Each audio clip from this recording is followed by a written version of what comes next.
Hello, Amar.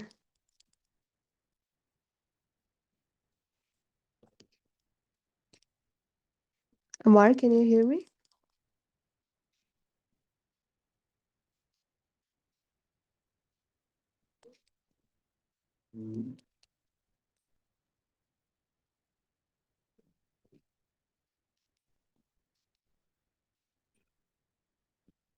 Amar,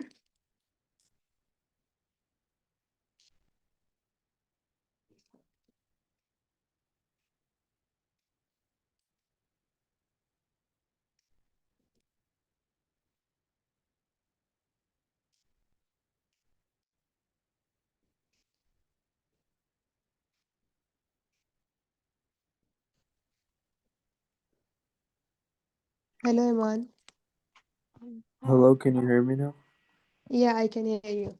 Can you guys hear me? Yeah, yeah, I can. Just a second. Okay, so let's start. Right.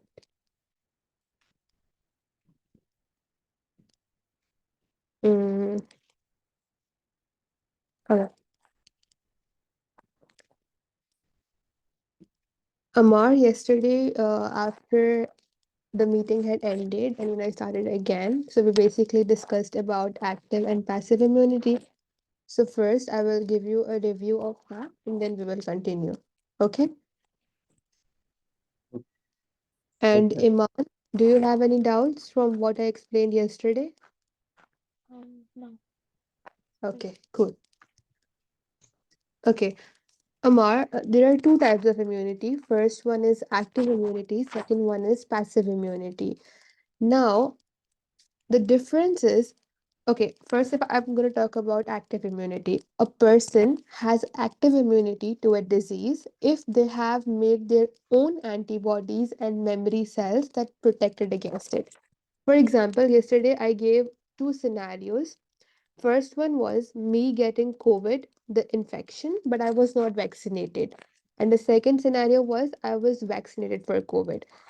So, if we talk about the first scenario in which I was infected with COVID, but I did not have a vaccine, right? So, that was the first time my body had basically faced COVID, faced that infection, right?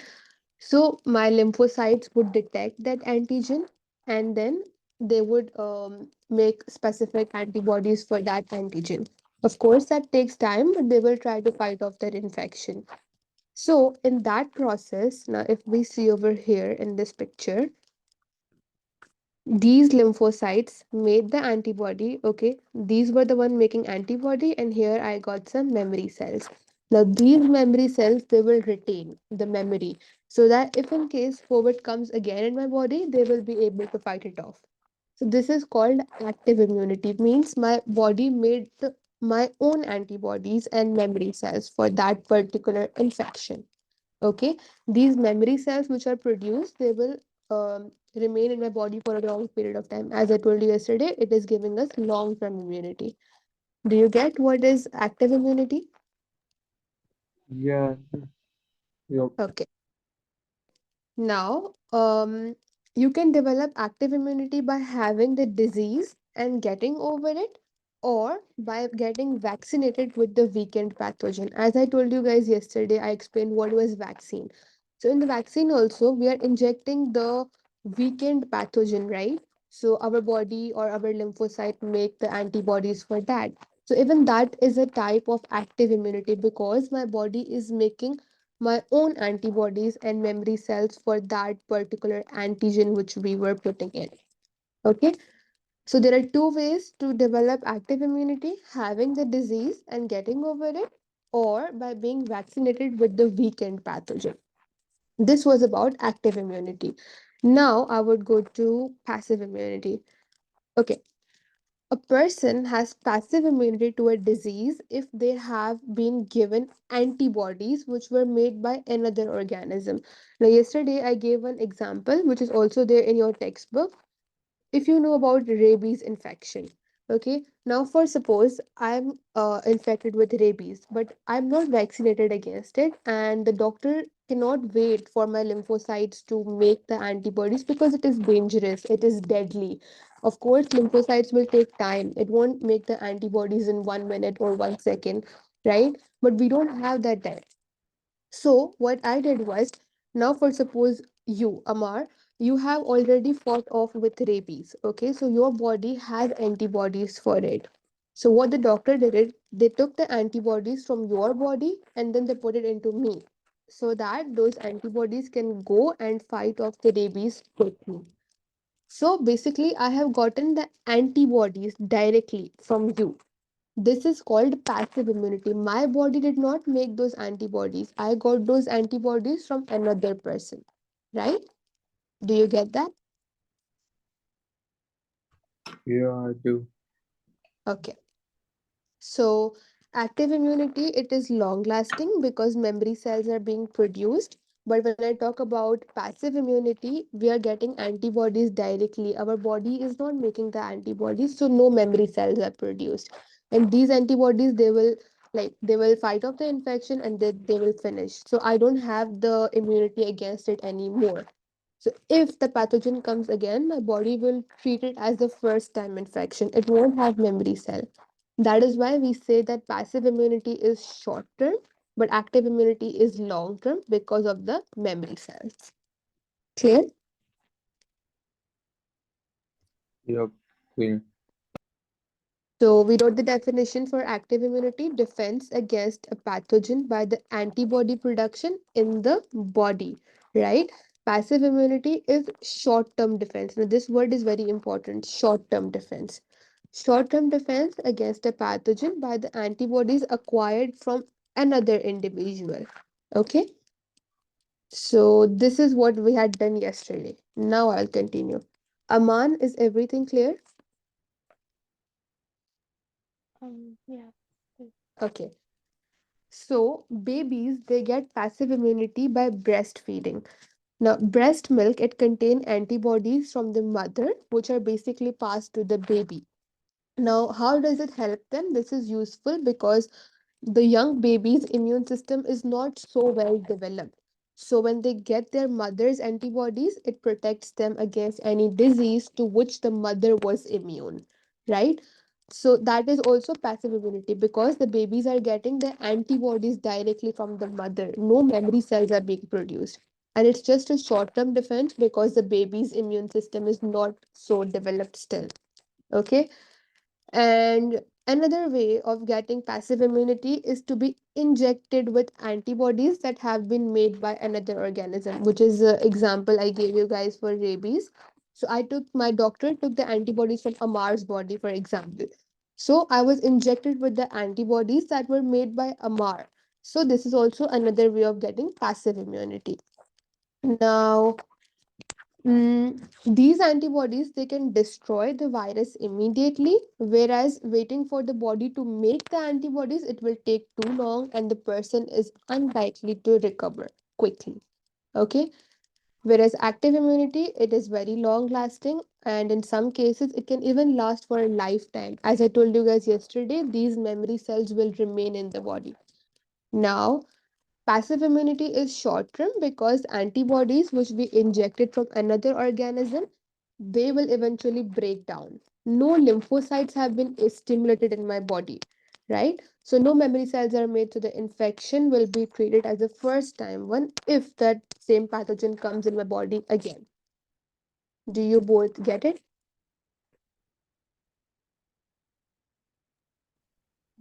Yep. Okay, cool. So we will write the ways we can get active and passive immunity. We'll start from here. Okay. Mm, okay. Let's give it a heading. Uh, how, just a second.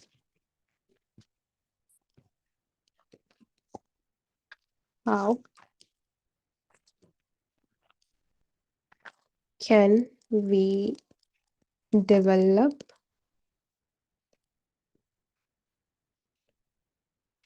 active immunity. Okay, so here we have two ways. First one is having the disease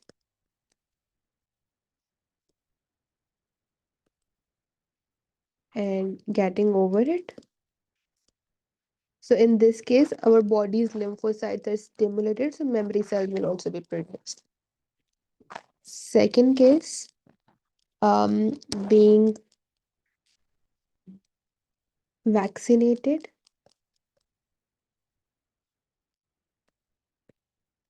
with weakened pathogen. Right. Now, passive immunity. Ways of getting passive immunity.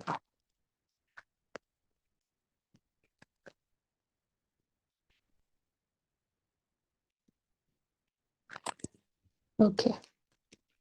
Mm, so here I'm gonna say mm, no. Babies, they get um passive immunity in the breast milk or during breastfeeding, and also it is given to the babies via the placenta when the baby is in the mother's womb. Okay, breastfeeding.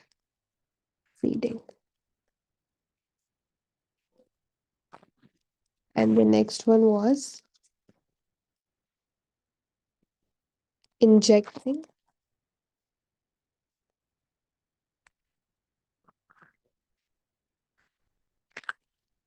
the antibodies that have been made by another organism.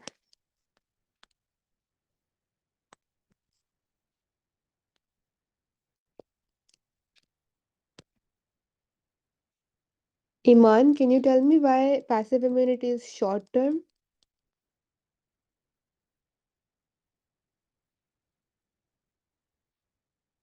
Um, can you repeat? I didn't hear you. Sorry. Can you say it again? Yeah. Can you tell me why passive immunity is short term? I told you this is short term and the active one is like a long lasting one. So why is it short term? 'Cause It was in the picture I showed you before. Now can you relate?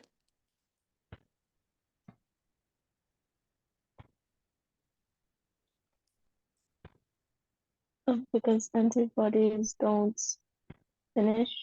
The antibodies are produced faster. Okay, there's one more keyword. Amar, do you know?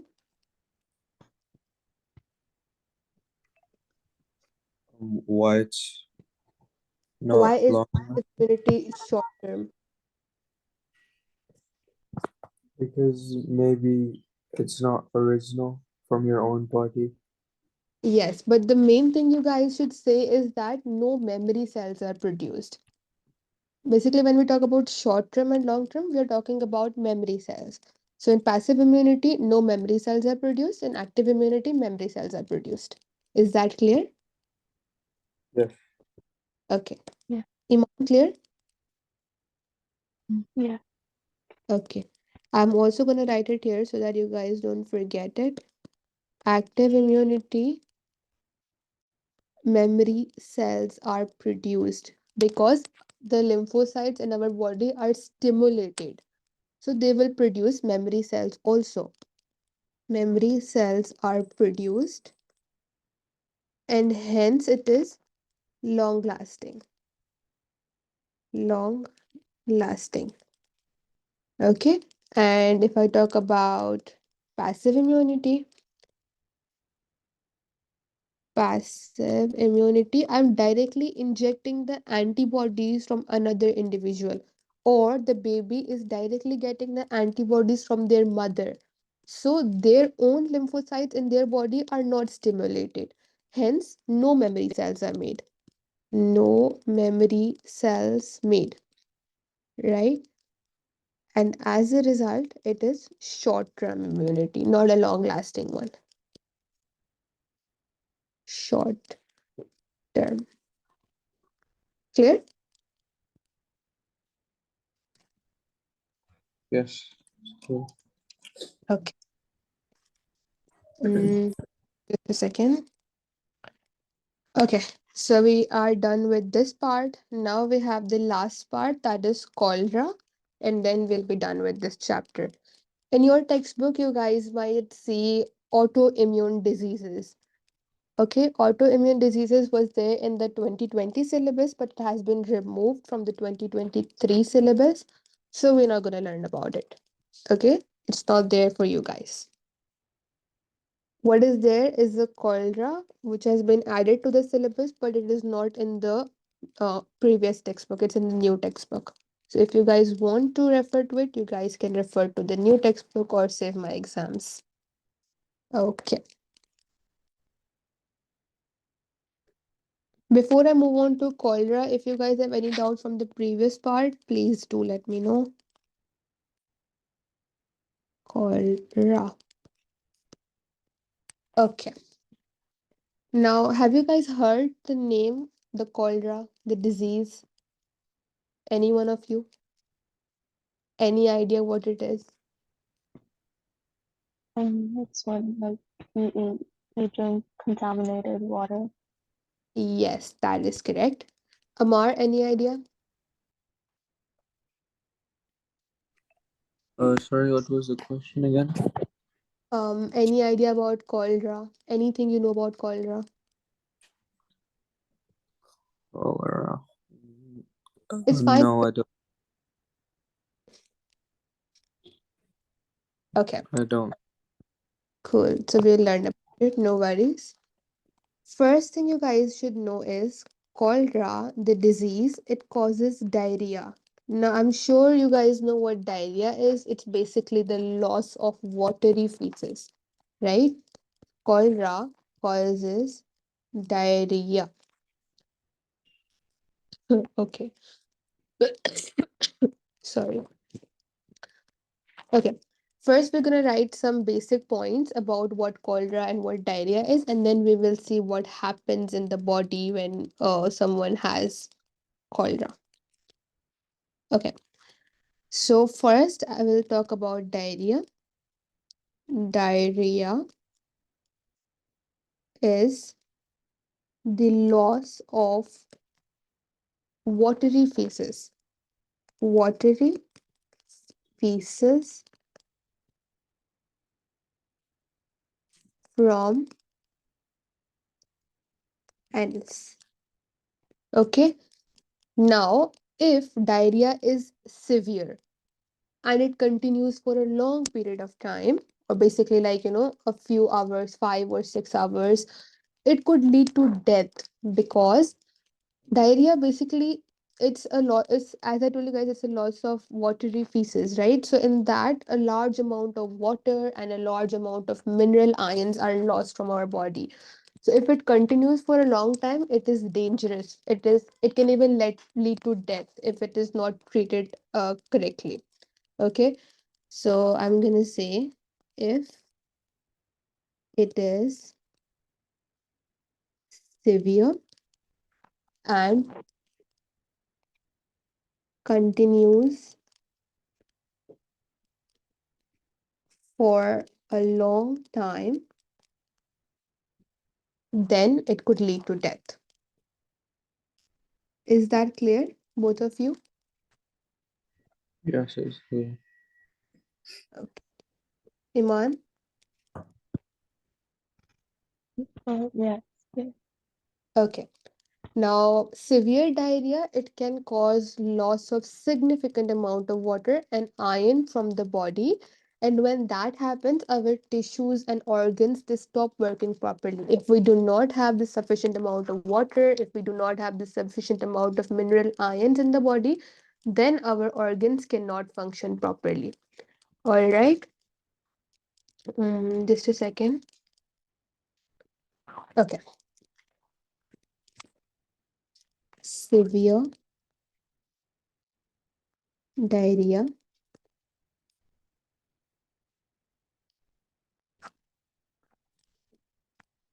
can cause loss of significant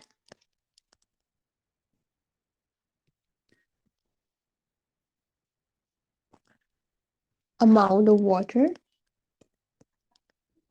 amount of water and ions from the body,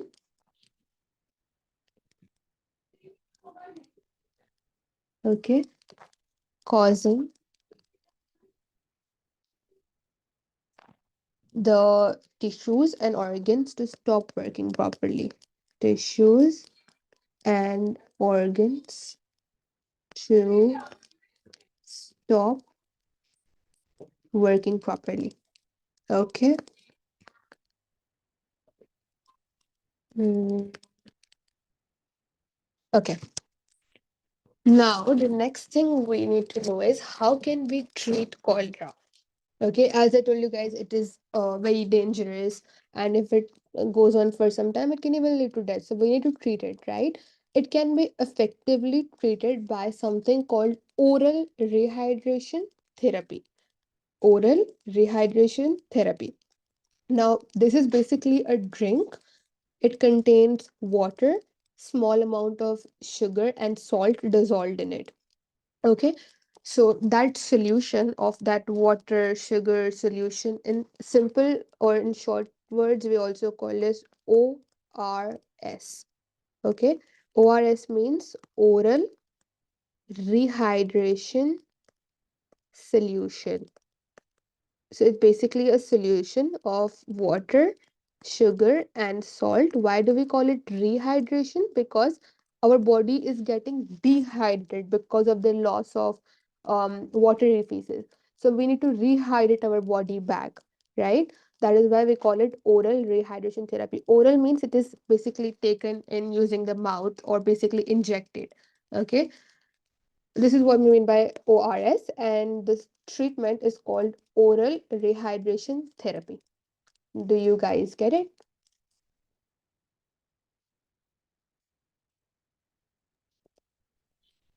Yeah. Amar? Yes. Okay.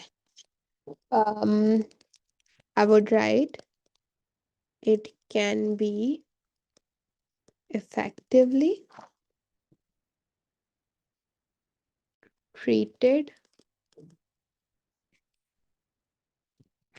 treated by oral rehydration therapy.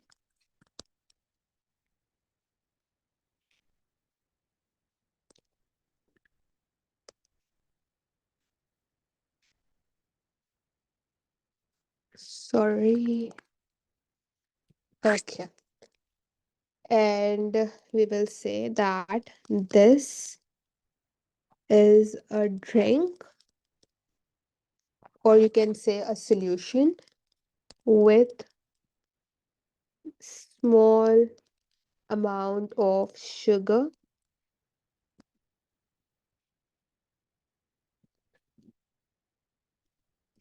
and salt dissolved in it.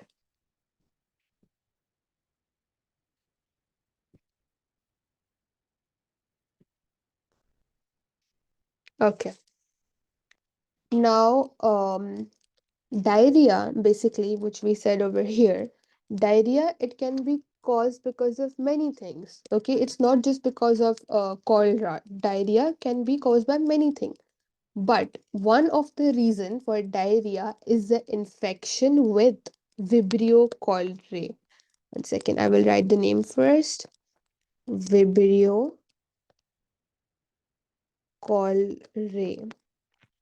Okay, Vibrio cholerae is basically a bacteria, and that bacteria causes cholera.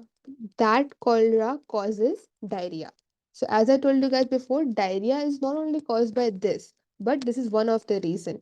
This is one bacteria, okay, which causes cholera. It's basically the causative agent of cholera. Bacteria that causes cholera, and that leads to diarrhea. Is that clear, Yes. Imar? Yeah, Im- it's good. Sorry. Okay. Um, now you guys are clear with this, right? So I will tell you guys what happens in diarrhea. Oh, sorry, in cholera. Hmm. Okay. We will put this picture. We will use it for the reference. 1 second. Okay. I think it's fine. Can I? Yeah. Okay. So I will explain you guys the steps or the series of things with using these numbers which are given here, so you guys can refer to them. Okay. Now the first step. Okay, first thing guys need to know is how does this Vibrio cholerae bacteria come into our body? It basically comes via infected food or water. As Iman told before, it comes from the contaminated water, or it can be food also. Okay, so it can be ingested via infected food or water, and then it enters the small intestine. Okay, and that is where it causes the illness. So we're gonna look from the small intestine part. Okay, now this is our wall of small intestine, which you guys see in brown. Okay, so the first thing what happens is the bacteria it attached to the wall of the small intestine. These purple ones, these are the bacteria. These ones, so they will attach to the wall of the small intestine. Okay, that is the first step. Now second step, um it's given over here. Okay, so they have just shown you a section of the wall of small intestine in this blue. Okay, it's just a cutout. Okay, so in the second step what happens is these bacteria they produce a toxin. You guys see these green particles, they produce a toxin. Okay, yeah, it's written here also. That is the second thing that happens. These bacteria first they attach themselves to the small intestine, and then they produce a toxin.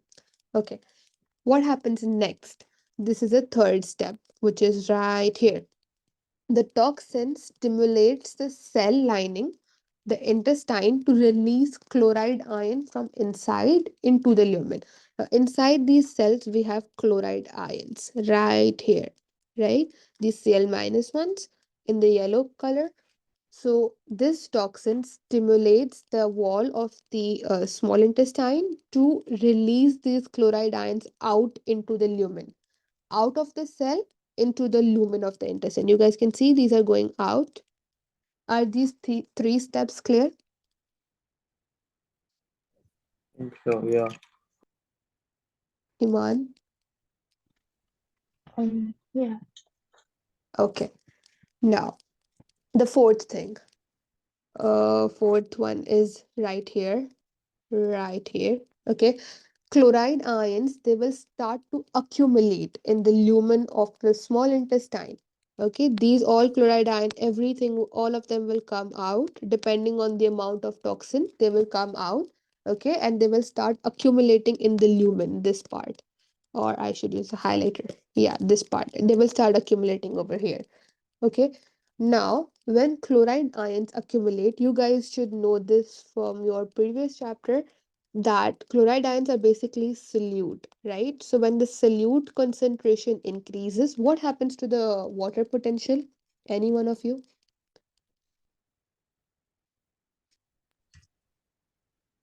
Um, it I think or decreases. The other, Yes. When yeah, the the solute might as concentration well. will increase, water potential will decrease. Iman, you know that? Yeah. Okay. So here we can see that the chloride ions are coming out. So of course we have an increase in the solute concentration. That means the water potential over there will be lowered. Okay. Now this is the fifth step over here in this picture. Okay. Now water potential is lower in the lumen. We can write here lower water potential. I will just write it as WP. Okay. Now once the water potential is lower than the small intestine. Now here in the small intestine we have high water potential in the lining right here. But here we have lower. Okay. So I'm sure you guys know that water, it has a tendency to move from high water potential to low water potential. Am I right? Yeah. Okay. So water will tend to move from the high concentration to the low concentration, right? So here in the fifth step, you guys can see these blue molecules, right? They're coming out from the cells over here into the lumen. Why? Because the water potential in the lumen is low. And this is a process of osmosis, basically movement of water from the area of high water potential to an area of low water potential. Also, it's written here, if you guys notice this, high chloride ions, low water potential. Here we have low chloride ion, high water potential. So water will move from the area of high water potential to the area of low water potential. Okay. Now, when this happens, we get large amount of water into the lumen, right? Where is the sixth step? Yeah, this one. Large quantities of water are lost from the body in the watery phases. Once that water comes into the lumen, all the water comes into the lumen. Even it's written over here, the fifth step. See, the water is coming out, right? So that all that water will be lost from our body in watery phases. So as a result, our blood will contain too little chloride ions and too little water as well. That means our organs won't be able to function properly, and that is why we use the oral rehydration therapy or the oral rehydration solution to rehydrate our body, because as the water is being lost, our body is getting dehydrated. Is that clear? Yeah. Look at this picture, okay? Analyze it for a minute and let me know if you guys have any doubts.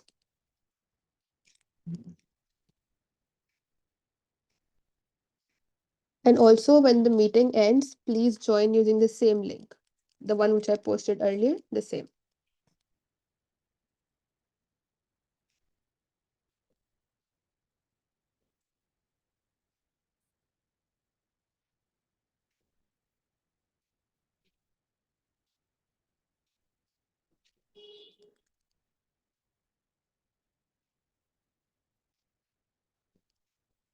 Are you both clear with this? Any questions? No, it's fine. Iman, Can you explain sorry, the chloride ions business? the chloride ion part? Yeah. Okay, wait, just a second. Mm, let's erase this. Oh, oh, okay, right. Iman, do you get it till step one and two? Yeah.